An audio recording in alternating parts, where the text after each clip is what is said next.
Hello, everyone. How's it going? I'm already going to be pissing off the speakers after me because I know this is going to run long, so I apologize in advance. Feel free to walk out during the conference, during the talk. It's cool. So I want to get right into it. Of course, automatically I have to start with kittens because that's a good sign of a weird presenter. The title of this talk is Around the World in 80 Cons. It's one of the weirdest talks I've ever given because it's one of the first talks that actually halfway through my research and stuff, I actually morphed the talk into something what I wasn't expecting. So we're going to get through this. If you don't know me, I usually alternate between a attack talk one year and then a rant talk the next year. So last year was on spearfishing and social engineering, so guess what this year is going to be? It's like, there we go. So I do come with warning labels. One thing that you need to know about me that's also obvious on Google is that I like to travel. It's like I like to experience conferences all over the world. But more importantly, I like to spend at least 2 or 3 days before or after the conference and spend time actually exploring the city. I've spent 11 hours walking to the Zidane district in Beijing, just exploring and just walking around in a big circle, just going around and seeing what the sites were. I've walked from the Coptic area of Cairo all the way up for 7 hours through the Nile and stuff, going up to the Cairo Tower. Also really awesome. There was a great Pizza Hut right by the Nile River, in case you're wondering. It was a great halfway breaking point. I love to go through and I like to explore different cities and explore the culture and see what it's like. So that's what I do, and that's sort of what this talk was supposed to be about. But one important thing is, during this talk, I am talking about my perceptions only. This is from my perspectives, and this whole talk is about our perceptions and how they're skewed and how we look at them. And I think Russ Rogers says it the best way. I like tacos. That means all hackers like tacos, right? Well, maybe not, but that's the way it goes. That's a perfect example of it. I can't speak for anybody but me. So this is a talk on my perceptions. Now, when I started out talking about this, I wanted to start about talking about, different cultures around the world. And when you start talking about information security and you start bringing in other countries, the first place we go to is, cyber war. It's like we start getting into nation states and stuff. What a bunch of crap, right? So let's get the crap out of the way first before we get to the real good stuff of this talk.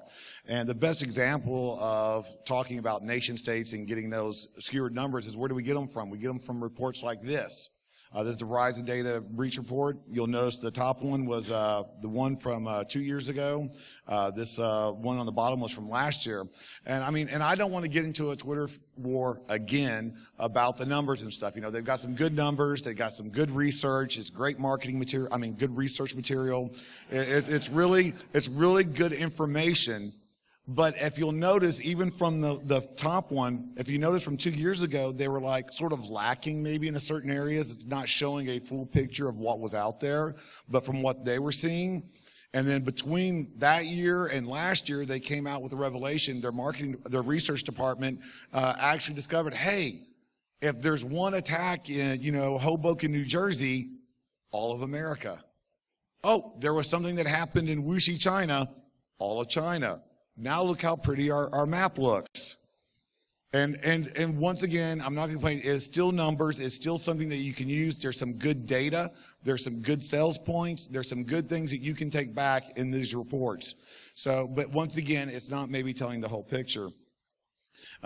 Trust wave, I'm not just speaking on just anybody in particular. Well, a couple points I will be, but not this time. It's like, so trust wave here, they've got a great, the one from 2 years ago, look how awesome that one was, because who doesn't love pie, right? And it's like, but once again, the numbers are like sort of lacking a little bit, And then last year, I don't know what happened. It was just like, that looks like someone that's like an invite to a rave that I wasn't cool enough to go to. But once again, it's still got numbers. It's like, it's still got data and stuff, very flashy data. So it must be more important than, the world. So there's still that data, but it's still, just a skewed perspective. But this is one of my favorite sites because this is actually giving you some great information. First of all, pi. Yay.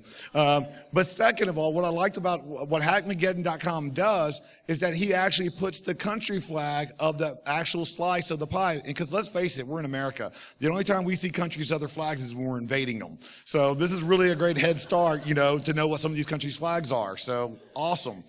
But the best thing about this site, besides the data that he gives, is this awesome disclaimer.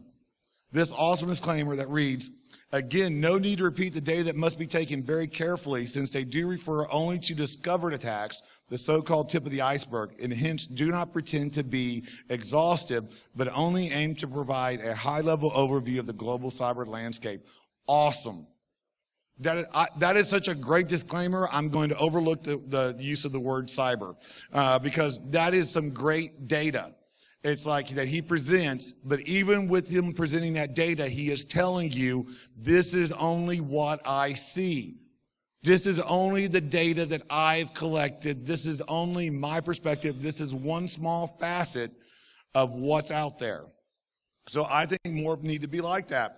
And then you have other reports that are a little bit more technical that give you a more drilled down look from a technical standpoint. This is the digital attack map. I saw this map, and I was just like, unbelievable. This picture was not one that I took. This was all over the Twitter sphere, people talking about, like, oh my gosh, this is not a screenshot from War Games, people. This is actually, you know, a data representative, you know, showing like a really massive, what it appears to be this huge, massive attack coming from China. Oh my gosh, that's horrible. Except for maybe the data is not being looked at the way it's supposed to be. We're just perceiving that kind of attack. Because if you look at this was May 9th of this year, let's look at June 7th. Well, that shows a bit of a different picture. But more importantly, if you look at the legend in the lower left-hand corner, you see where it shows the big circles radiating outward. That denotes an internal attack. That denotes an attack originating from within inside the country. So just wait a minute. That means all those big red dots circling outward are coming from within the United States, not being attacked from China. But guess what? I didn't see this picture twittered all over the Twitter sphere because that didn't fit our narrative, and that really sucks. So it's like we want to make sure that we put that. And one of the biggest reports, when we talk about skewed data, when we talk about trying to make sure that we're painting the narrative the way we want it, you can't go without mentioning the Mandiant report. I don't know at what time when Richard Beatlick was a little boy in school that China came over and stole his lunch money. Okay? It's like, but it was really bad. I mean, I really want to get a doll and go up to Tal and say, dude, show me on the doll where China touched your network, okay? Because, I mean, it was pretty traumatizing, okay? I mean, seriously, and it's not just my opinion that these attacks are like that and this report is so skewed. I did a Google image search for Mandiant report. I kid you not, the very first, honest to goodness, very first image search result was this. Seriously. And so, and up until a certain point, I thought this was the worst you can get on a skewed xenophobic report about what's going on. And that's until Cryptia from Twitter actually showed me this. That is one of the most racist, xenophobic pieces of crap advertisement I've ever seen. I didn't block out the person's name of the company because I stand by what I'm saying. That's my personal opinion. That is like World War II propaganda type crap. You're telling me that your product is so racist, so pathetic that you're basically a search engine in the stream looking for Chinese characters? That's it? That's all your product does? If you think your only problem and your only attack is originating from China, you need to understand where your threats are because you don't. So get out of this industry or start understanding and learning that your attacks are coming from everywhere, including next door, and including from within inside. You know, the call's coming from within the house. The attack is coming within your network. That's where it happens. So this is just ridiculous. But I'll give you a thing, okay? But let's go and let's understand something. We all have to hear China is bad. Okay, so let's go and break down how China is bad, which is going to be a little awkward because I'm going back to Beijing in November. But, let's go back and look this through. China's bad because they spy on their citizens. They spy on other countries. They infect other nation computers with malware. Wow. It's like they try to censor the press, which is horrible, and they try to suppress protesters, which really isn't cool. But let's break it down even more. We're going to break it down step by step. They spy on their citizens. Yeah, that's horrible. One of the things I love the most about this is Congress is always saying, it's like, hey, if you've got nothing to hide, you've got nothing to fear. And then all of a sudden they realize, oh, wait, the CIA was spying on our actions and stuff on their computers? That's horrible. It's all good for spying until it happens to them. Okay with us, but not them. Why is that a problem? It's like, and the best reaction to it, which was just a revelation to me because I never knew this worked, was the CIA said, oops, sorry. And it was all better. So please, other countries realize when you create an attack and a breach in our country, just make sure you send an apology letter afterwards. And then it'll be all good. So it's like, so that's when the biggest things lacking was just, a simple, I'm sorry. It's like better than the Oracle, I did that. So the next one, they spy on other countries. People take a moment to realize this. How bad of a country or a person do you have to be to make a German look that sad? That's just, she was groped by George W. She didn't look that bad. Okay? Take a moment to sink that in. And one of the other things that really gets to me in the lower left, it says, Italian magazine says U.S. spies listened on to the Pope. The Vatican says unaware.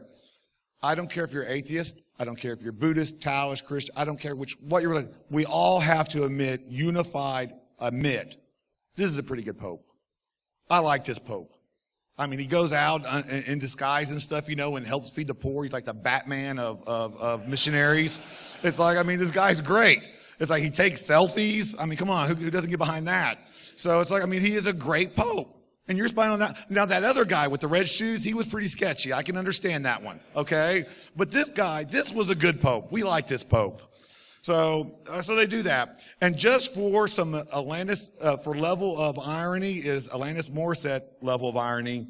Here's this report. NSA actually attacked and breached Chinese network systems. You might say it's like, it's like payback or whatever, but I thought it was extremely funny because oops, you gotta hate it when that happens. But I think NSA sent them an apology letter, so it was all good. They infect other nation computers with malware. Well, that's an act of war. Except for when we do it, it's all good. And you gotta admit, I love the way the U.S. did their denial. Their denial was awesome.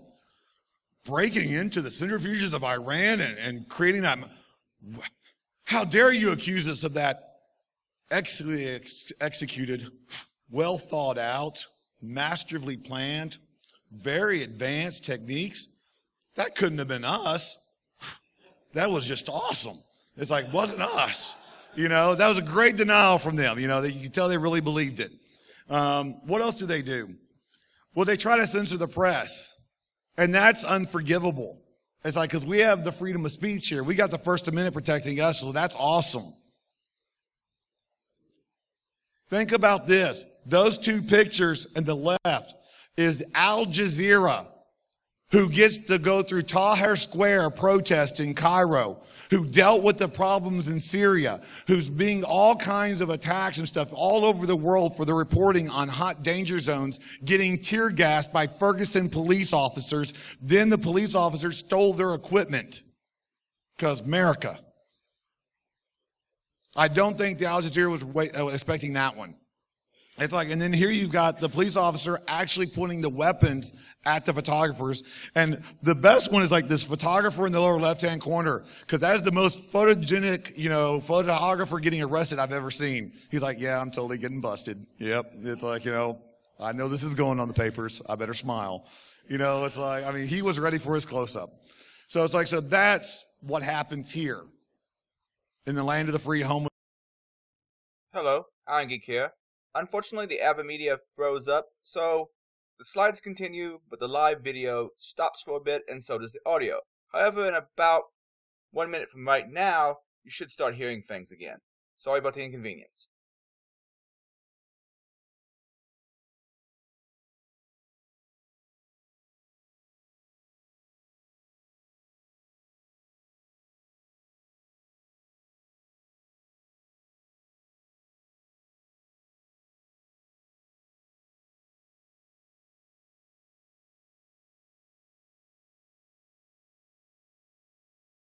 I'm going to have to pwn your network. I'm sorry. My bad. It's like, oh, you really shouldn't have that bash still unpatched. It's like, I'm going to have to take that. I apologize. Even Canada's in on the action. I mean, it's like, I'm surprised that there wasn't one in Antarctica, or maybe they just didn't have it on the map yet. So it's like, but there's some scientists down there, just getting a little, bored and stuff. What are they up to? I want to know. It's like, so you got all these things going everywhere. It's not, when we talk about nation states, when we talk about other countries, remember, we're talking about the world. It's a global thing. It's not just a specific issue, a specific country. But let's forget that crap. We're done. We're done talking about nation states. I want to talk about the hacking culture. That was what my talk is about. That's what it was supposed to be about, was talking about how hackers and how the hacking culture is around the world. So what I'm going to do is I'm basically just going to say, here's my perceptions of hacking, and here's from an experience that I personally had. And then we're going to go with, and this is a survey that I sent out to people from all over the world to fill out and come back and bring back to me so I can get their perspective of the country they live in. So the first one, let's go to Asia, and let's join.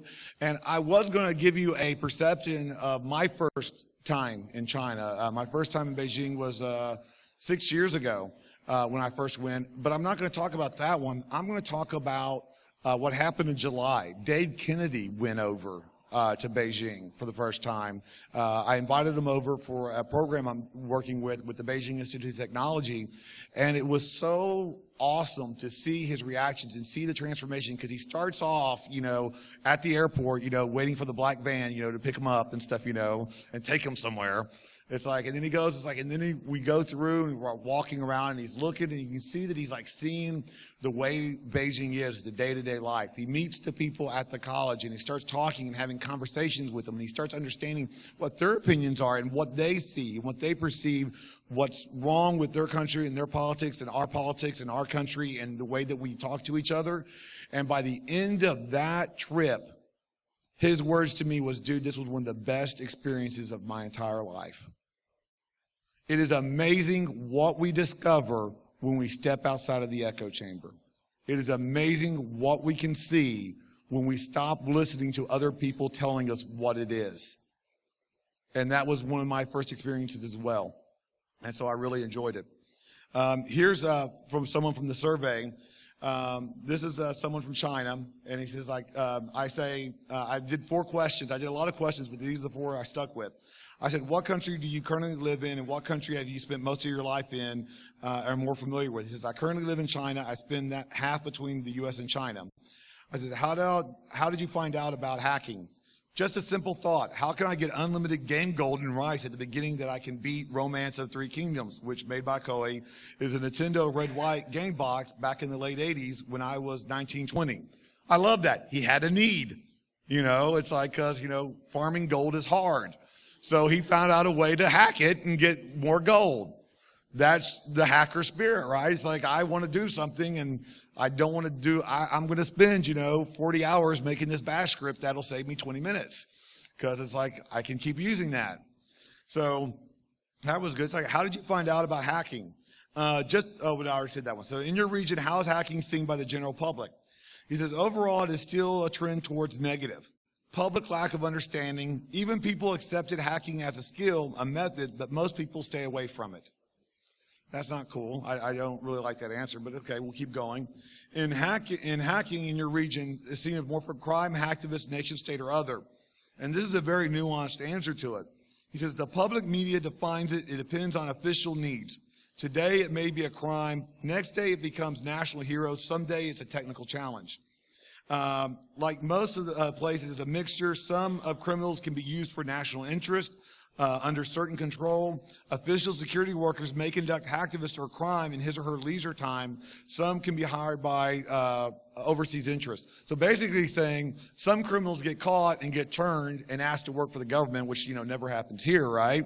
And others can be like contractors that work for the government who decide to go rogue and take their secrets and go elsewhere, which never happens here either, right?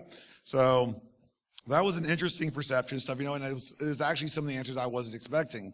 So that was Asia. So let's go on next. Let's talk about Europe. One of my experiences, one of my favorite cons I'd like to go to is Hack in Paris and Nuit to Hack. And especially Nuit to Hack, because Nuit to Hack is a total 24-hour DEF CON. They actually hold it from like 8 or something in the morning to the next night. It's called the Night of Hacks. And it's like, so they're having this massive CTF going on. They have speakers through the morning and the afternoons toward the early evening. And then the rest of the evening, all into the morning, it is nothing but lockpick village, wireless village, instantaneous classrooms and workshops, working and the true essence of hacking while this massive CTF and people are pwning machines from all over Europe and stuff, coming here to pwn machines. It's awesome. It is a great thing to see. My only nitpick thing about it is that it's held at Euro Disney.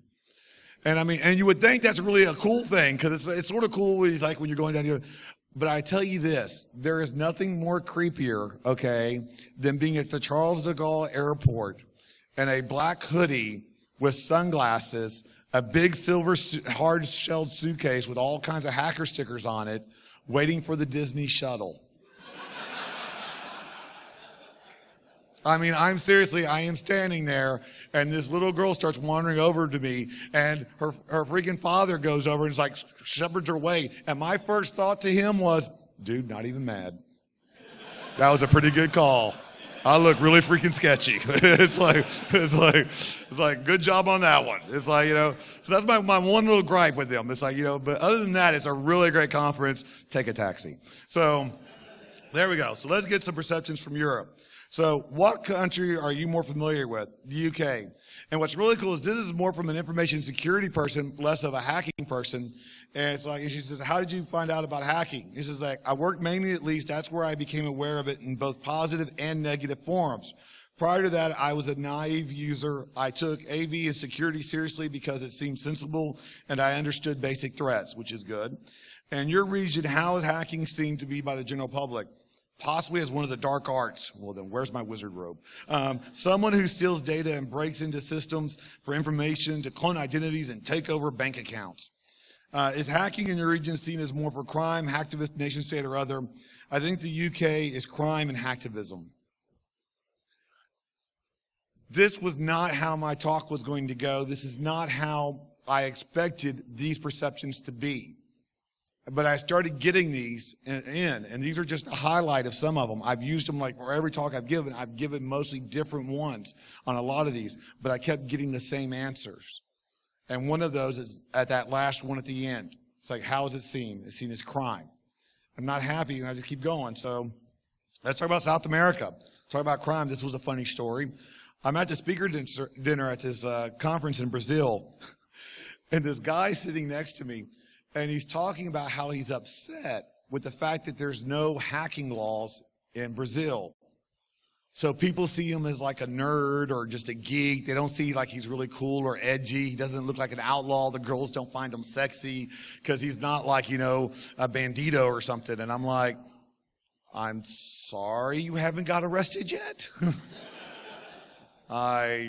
That's too bad you're not a real criminal. How do you answer that? But the good news is they've enacted laws since then to make it a crime. So now he's an actual criminal. So yay for him, right? So I don't know how to feel about that one. But let's talk about what country we're talking about. We're talking about Brazil. How did you find out about hacking? One of the best answers, I think this is the second best answer that I've gotten from these surveys, was trying to get things done. Right. That's the hacker spirit right there. I need to get something done. How do I do it? It's like, and how do I make it happen? It's like, in your region, how is hacking seen by the general public? Nowadays, it's a mix of good and bad. People sort of understand hack in the day back in the early 90s. Internet wasn't quite widespread. BBSs or stolen credentials to universities were the way to go. At that point in time, unless you were doing something you wouldn't really be aware of hacking, with online banking being implemented in 96, 97, bankers' activity started increasing quickly in Brazil. Bankers' activities is, credit card fraud and stuff breaking into the banks. And hacking in your region is seen as more for crime, hacktivist, nation state, or other. Considering that those don't know anything about it, just see the stuff in the news, mostly tied to crime, and sometimes hacktivism. In the corporate world, a better understanding of ethical hacking. Okay? I needed that.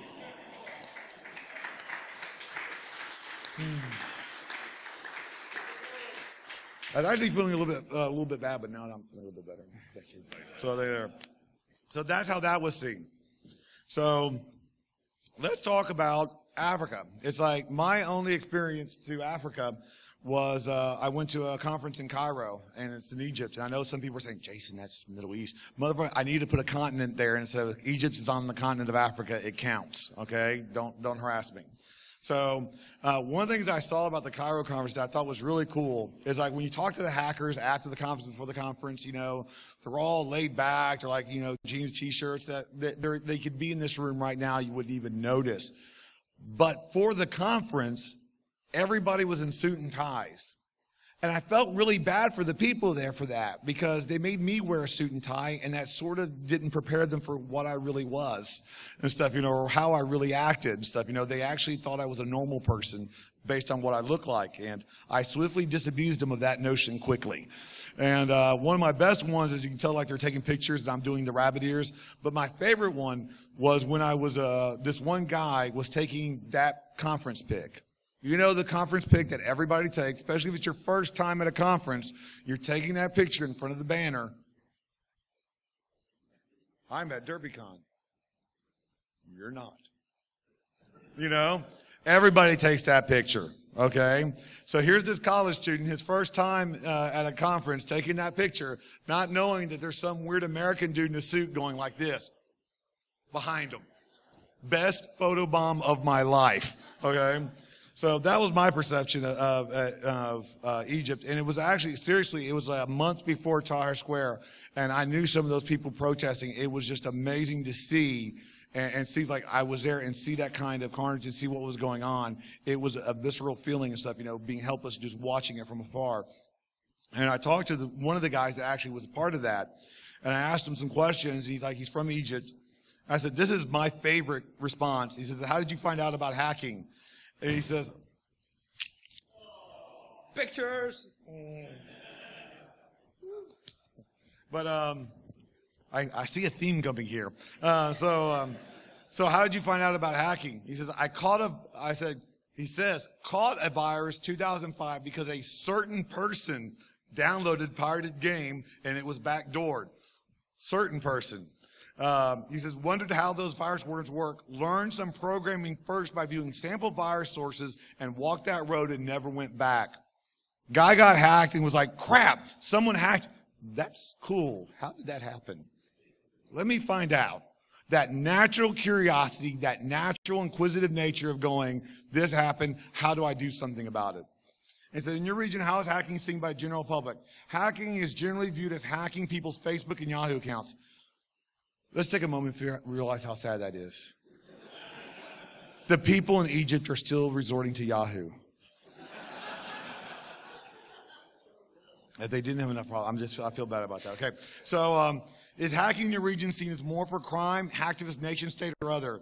Most viewed it as a crime. Few know about hacktivism. This was after Tahrir Square. This was after Arab Spring. This was how technology helped change a region, and they still see it as crime. Let's talk about the Middle East. One of my trips to Lebanon, I got to meet this really cool hacker dude there. And we were talking, having a discussion. He had his laptop, and he thought it would be really cool to show me something. So he's like, I got to show you this. So he opens up this computer, types in some stuff, and he brings up this command panel and stuff, for their national telecom system. He's like, I'm admin on it. He's like, for the last 4 years. And I'm like, dude, what are you doing? It's like, are you getting like free minutes now? Or are you like just getting other people's records? He's like, no, I'm still paying my bill. It's like, I just got admin. And I just love that because it's literally the wild, wild west out there. It's just, all good. So so I really like that answer. That was, very adventurous.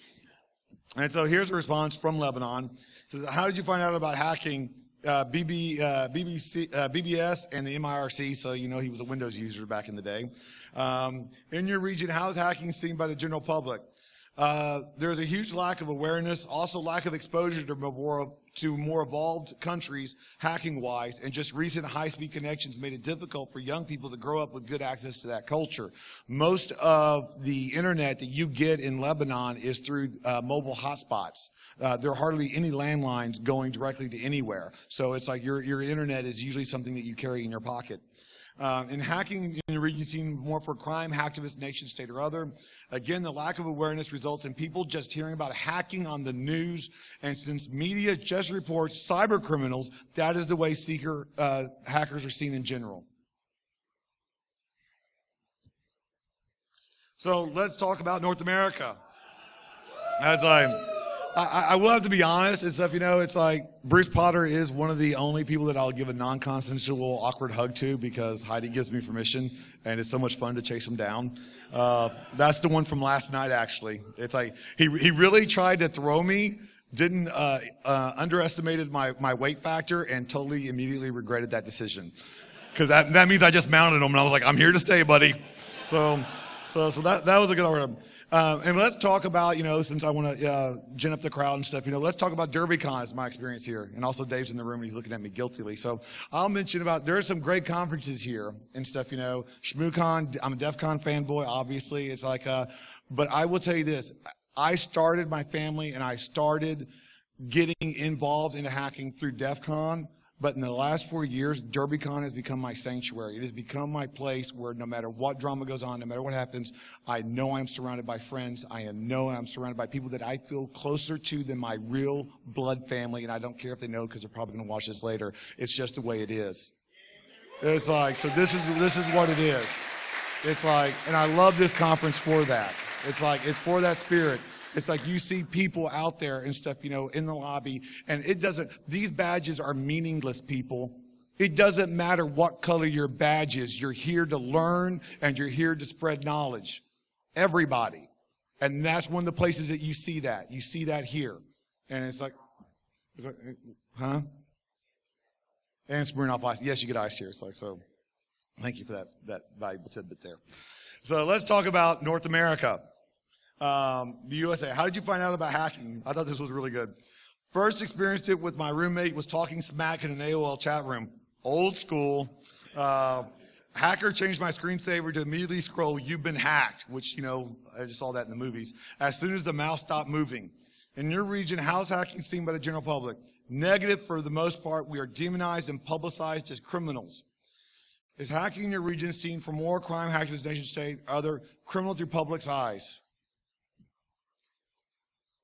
This was not my talk. My talk was supposed to be about the hacking cultures around the world and our diversity. Our talk was supposed to be about how Malaysian hackers are into hacker spaces, how the German hackers do cryptography, how the Brazilians are into bankers. It is not about this. I do a research and I do a talk about how we're supposed to be diverse and how we're supposed to be different. And I find one thing that unites us. Everybody sees us as criminals. And I'm not happy about it. And you shouldn't be either. This is not who we are. But that is how we're seen.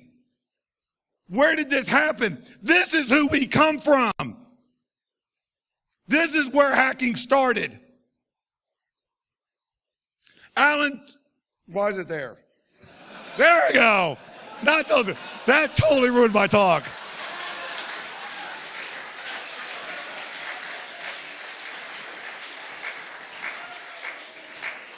I got so excited, I just kept pushing buttons.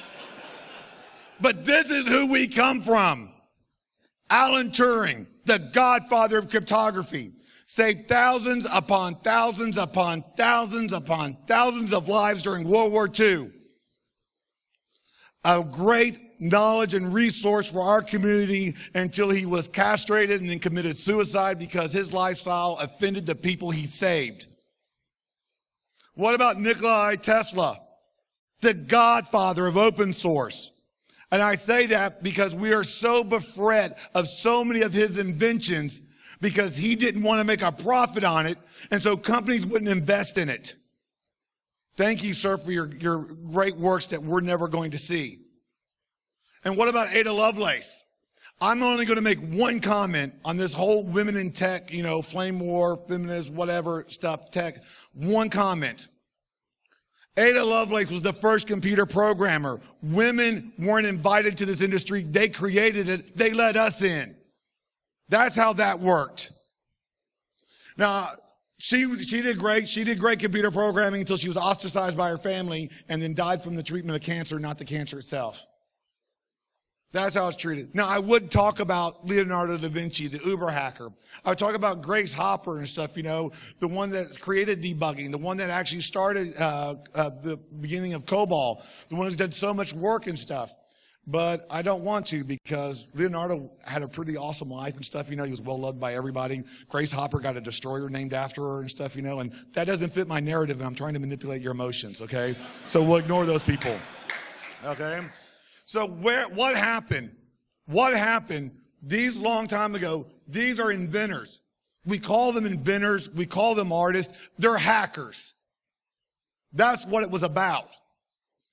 When did we become the villain in the story? I mean, seriously, because these are the crimes of hackers. I'm not going to talk about if they deserved it or not.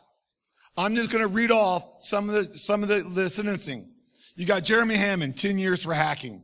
You got Weave, 10 years for hacking. It was overturned because he was doing directory transversal. So wget is not a crime. It's like you got Max Ray Butler, 13 years for hacking. Roman Vega, 18 years for hacking. Albert Gonzalez, 20 years for hacking. Let's compare. Malik Richmond, 1 year for rape. Gerhard Becker, 1 year for involuntary manslaughter of a firefighter. Trent Mays, 2 years for rape. Oh, by the way, Malik Richmond, he's already out and back on his football team at school, so good for him. Seth Hornberger, 3 to 6 years, voluntary manslaughter. Don't forget Jessica Ferratio, 5 years for the murder of a 23-month-old toddler. She bashed his head in while she was babysitting him. I've gotten to the point where I have jokingly, in a sad way, have said, if you want to commit a computer crime, make sure there's a dead body next to you so you'll get a lighter sentence. It's like, this is what happens. We like being the mysterious unknown hackers. We like being those guys that are like, ooh, that cool. It's like, I don't know what they do. Guess what? Juries are made of people. And what people don't understand, they fear, and what they fear, they try to destroy.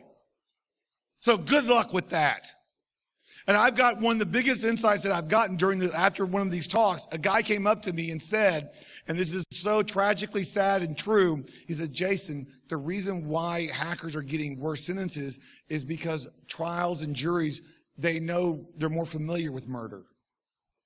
We've gotten thousands of years of being comfortable and understanding about people killing each other and raping each other and assaulting each other. That's stuff that we know about.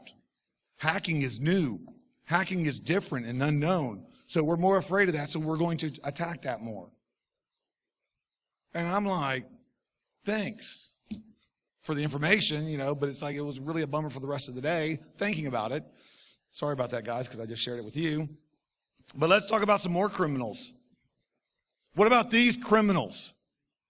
And I'm not talking about the operating system. I'm talking about the actual criminal activity that they did, okay?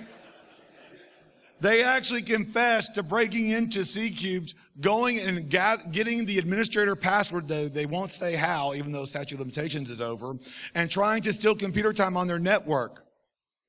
They admitted and confessed to a crime, so they were charged. No, they weren't. They were told they couldn't have any more computer time at the school. So good for them. It's like, what about these guys? These guys are straight up hood, okay? These criminals and stuff were dealing on the street. They were dealing in boxes and stuff, that you could actually steal services that were supposed to be paid for a company. They were defrauding a major corporation of their money and profit. Because they hated the phone service so much. They hated the phone company. So it's like they showed us. Everybody like their new iPhone iOS upgrade? I'm just checking. So cool. So that's how we treated criminals back in the day. That wasn't 200 years ago, people. 40, 50 years ago. That's how it was done. What about 4 years ago? 2010, another young man who had already founded a multi-million-dollar company broke into a utility closet at the MIT. He hooked up a laptop to the campus network and downloaded 4 million academic journal articles, most of them in the public domain, from a paid archive to which he had a subscription. He was arrested, indicted twice on the multiple counts of fraud, and at a trial that was to have begun in April, could have faced 50 years in federal prison and a $1 million fine. His name was Aaron Schwartz, and he took his life. He was hounded to death over the prosecution of this crime. That's not okay. That is where we've gotten to a state now, that's what hackers are seen like. That's the result, because they're criminals. And where is this coming from? Where do we see this? Look at this. Take a moment this is how they see us. This is how the media represents us.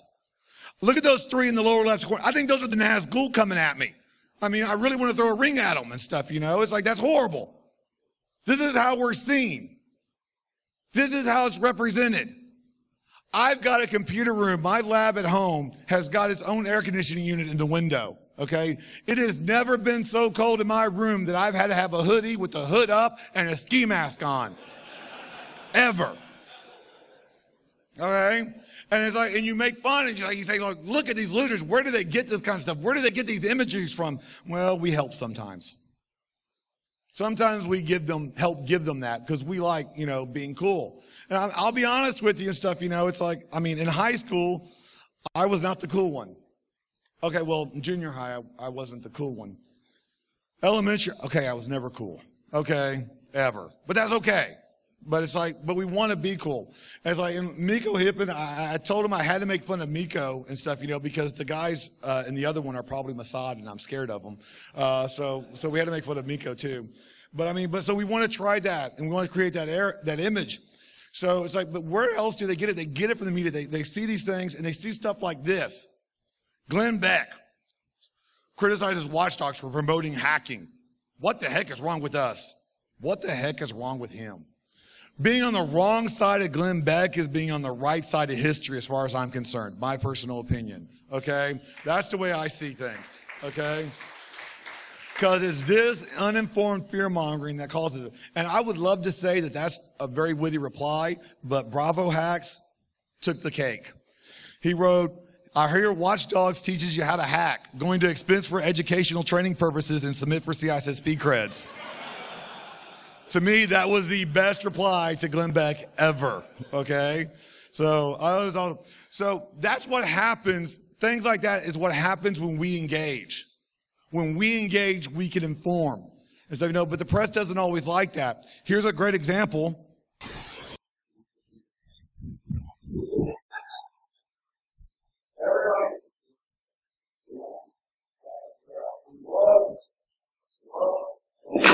So here's going to be turned off.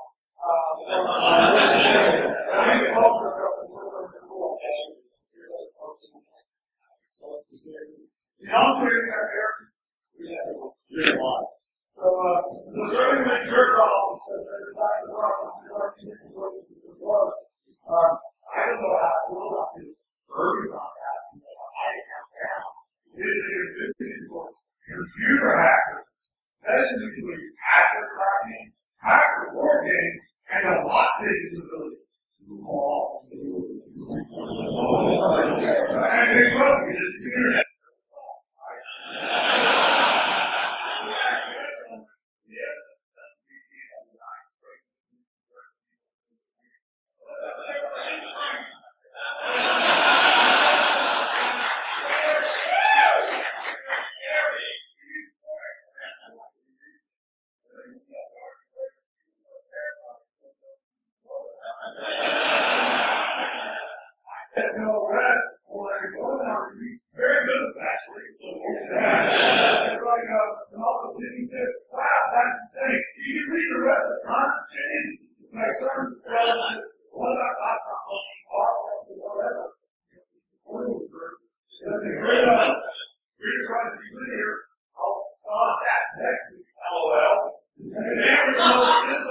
I said you didn't capitalize on it. I said you're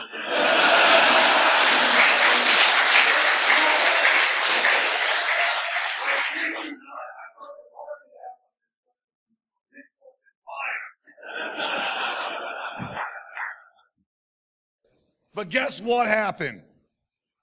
Iron Geek saw it. So he decided to tweet out saying, hey, everybody, there's a thread here you might want to check out and add some of your own comments. And we added some comments. And you know what the majority of our comments were? We informed, we taught, we showed them what it meant. We tried to educate. We tried to give them information. We tried to give them a more valued, informed opinion. So Sterling Riggs Jerkoff did the only proper thing that he could do after the narrative was hijacked by truth. He deleted the thread. Those are the only 3 screenshots in existence of that actually happening. So now you know why he's called Jerkoff. So there you go. But guess what else? That's a skewed perspective. That is a stereotype that we cling to because the media tells us to. And I am guilty of the same thing. I am a hypocrite. I am also a hypocrite. I'm honest about it. Doesn't make me less hypocritical, but at least I'm honest about it. Because I love making fun of this. The hot coffee lady. Oh my gosh, my coffee's too hot. I spilled it. Oh my gosh, give me money. Right? That's what we were told. That was all the talk show hosts are talking about, the hot coffee lady. The reason why you have to understand now that fire's got a warning label saying that it's hot and you're not supposed to drink shampoo is because of this lady, right? I mean, she was a laughing stock of the country because she got her $2.9 million from McDonald's. Poor Ronald. There's only one problem with that narrative. It's not true. She received 3rd-degree burns over 15% of her body requiring skin grafts. McDonald's at the time was using serving coffee at temperatures of 180 to 190 degrees Fahrenheit.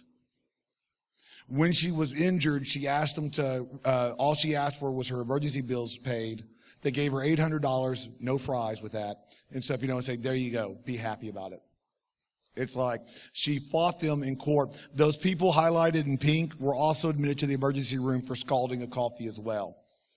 She went to court. She fought them for that. The jury awarded her $2.9 million. That is not an absurd amount. What they did was they calculated 2 days of coffee sales.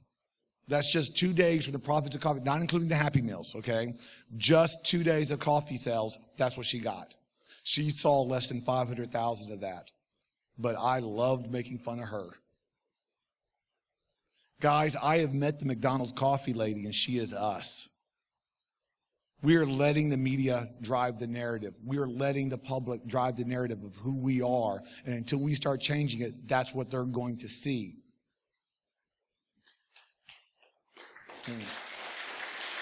And this is where it gets uncomfortable. Because guess what? We're worse than that. We love, let's start off with the loathing part. We loathe being seen as criminals. Who wants to be seen as a criminal? Who wants to be seen as a hacker, as a bad guy? We don't like that. We get angry about that.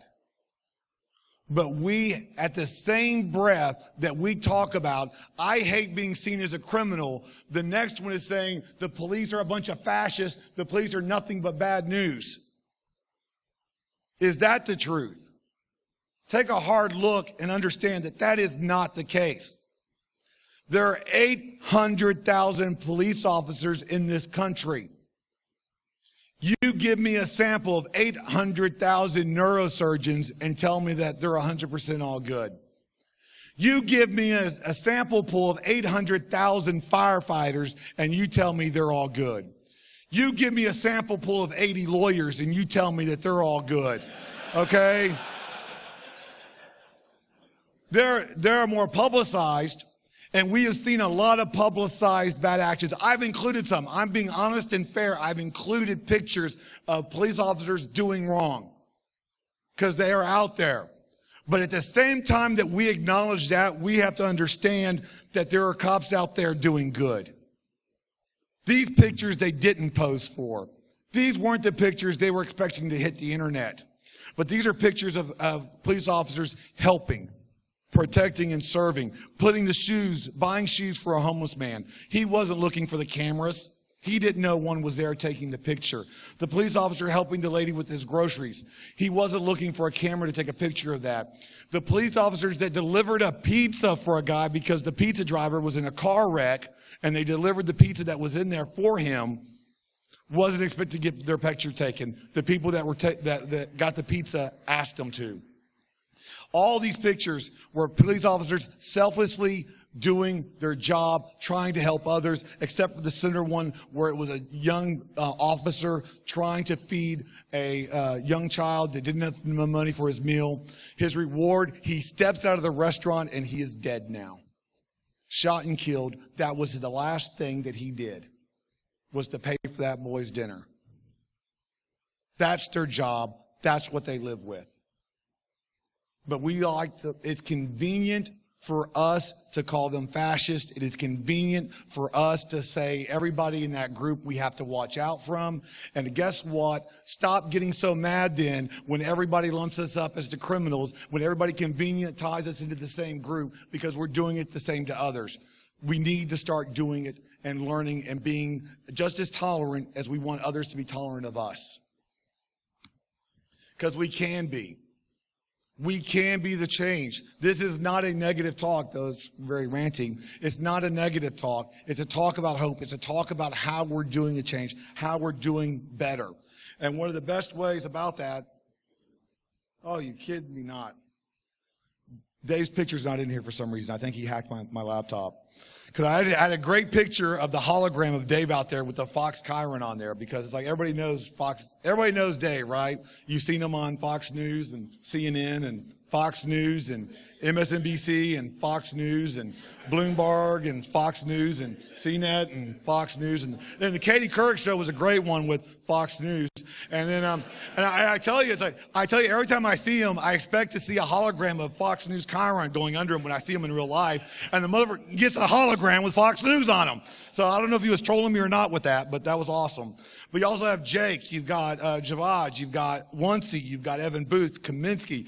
Brian Krebs is an example of what good journalism is covering this industry. It's like, so there is hope. There is things going on that are helping us out and that are making it better. It's like, but my question to you, my question to this audience is, why not you? Why aren't you being part of that voice? You don't have to be a Dave Kennedy to get on a TV show locally about a current issue. If you have information that you can help give to the public, then it is your job to help give that information to them. That's what we're supposed to be doing here.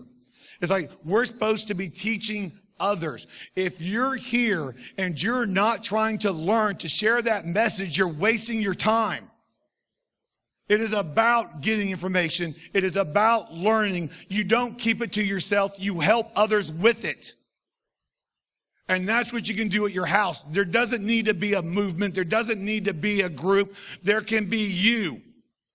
You can be that change. And you need to start doing it.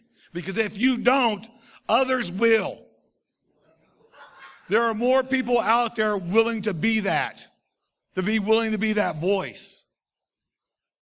It is you don't like something, you don't like how you're represented, you don't like how the news, you look at an article and like, oh my gosh, I can't believe they said, Bash is the bug. Fix it by educating them.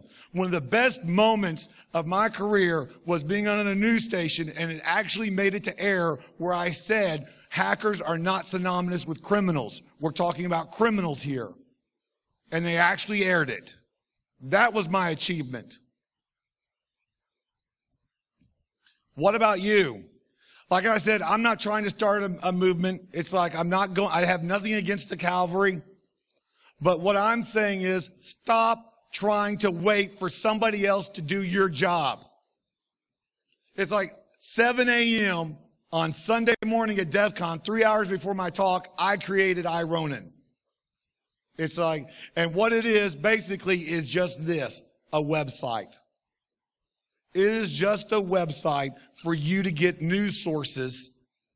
For if a reporter wants to talk to you or a news story hits, there's a nice page full of information security resources of news articles and news places that you can get brushed up on it. There's a community where community blogs and different bloggers and people are adding culture and history and other nuanced research about some of the stories that you can talk about. And then media page, which is actually people talking about the hacking culture that are helping that you can learn and show others this is what it means to be a hacker. That's all that's going to be. No one's going to speak and say, I'm part of Ironin. No one's going to say, I'm the guy who speaks for it. No one speaks for it. I don't speak for it. It is a resource site for you to use and become that voice. Be part of the change or stop griping about it. You act like you're powerless. You act like you can just create a parody account on Twitter and that's enough. That's not enough. You can make those changes. Because if we don't become the change, we can't be upset when no one's doing anything about it. You can tell me how much time I get. I'm going to keep ranting. Sorry. So it's like, and we do make good changes. Okay? This is what happens when hackers get involved. One of our own, Barcode, was diagnosed with a severe illness, needed blood transfusions. So what did DEFCON do? DEFCON created a blood code. It was for a time the largest blood drive in Nevada state history. The first year of blood code, they weren't prepared for it. The blood lady was in tears because she had to spend, after the first hour of registration, she spent the rest of the day turning people away because they were full. She was actually in tears seeing that kind of action, that kind of movement. And then you've got Thomas Wilhelm, who works with Be the Match and stuff, who tries to help with bone donors. It's like bone marrow donors. So we are trying to get involved in it. And we all know about Johnny Long, right? We're all familiar with Hackers for Charities, great organization. Do we know about the other guy? Not that weird one on the right, but the one in the middle. That's China Eagle. He's the Johnny Long of China. He actually creates computer systems and builds out computer networks for schools in rural China where they're underprivileged and they're not able to get access. He hates criminals. He hates criminal hackers. He thinks they should be more patriotic and more nation-state hacking. That's his belief. And I love the look on people's faces here because people are realizing, wait, you can be a patriot in another country? I'm not sure how I feel about that. But that's our culture. We are not divided by borders. We are not divided by anything. We are all one community. Start acting like it. The hacker over in Romania who's trying to work and trying to learn and trying to do good is just as equal, is just as full of worth as a hacker in Long Beach. We should all be understanding that. And also, one of the other ways that we're doing it is we're bringing back the creativity. This is hacking. You've got Dual Core out there and stuff, educating the masses through his music about technology and about IT and about hacking. You've got hacker strips trying to create a comic book and a graphic novel about actual hacking references. You've got Fabs actually hacking sewing machines to create QR codes on socks, which I think was pretty cool. And you got Eddie the Yeti who's out there that you can go out there right now and purchase some of his art that actually shows you hacker, but I create this as well. That is changing the narrative. That is showing people what hacking truly is. We are inventors. We are creators. And one more thing, importantly, we're breeding. Okay? We're having offspring. And I'm telling you this right now, I do not want to be around 10 years from now if this is the way it's going. My children should see me when I'm walking down the street, or walking through their school like I've done before. They should be able to say, this is my daddy, he's a hacker, and not have a look of dread go over the person's face. That's not the way it should be. And that's happened before to other people, and it breaks my heart. This is an industry we want our children to be a part of. This is an industry where they want them to be proud of what we do. My children should look at me and say that I'm a hacker and be proud of it because I'm an inventor, I'm a creator, I'm an artist, I do this. Not because I'm the one that steals their school children's credit cards and their daddy's bank accounts. It's like, that's what we need to start doing. And I've got some horrible news for you people. Hacking isn't about training. You're born a hacker. You are not a special snowflake in this special snowflake blizzard. Everybody is a hacker. Everybody. You are born with it. It is part of who you are. It is in your DNA. Until we start telling everybody around us that they are hackers too, they're just not utilizing it, or that they're hackers too, but they're in a different field, they are going to keep thinking that we're the odd ones. And that does not help, because hackers are everywhere. Hackers are from the minute you are born. This is just a small example of it. You've got Ethiopian kids that were given an unopened crate. Within 5 months, they circumvented the security controls, taught themselves English, and was able to hack the tablets to do what they wanted to do with it. That is the very definition of hacking. You've got Ruben that was at DerbyCon yesterday giving a presentation, actually popping shell in a live demo, which some presenters actually fell at. And that was his first time on stage giving a talk. You've got so many other examples, but they're getting ready to tackle me, so I won't go through all of them. But there's so many other examples of young kids out there who are trying to learn, trying to be a positive influence in this culture. And we call them inventors. Start calling them what they are. They're hackers.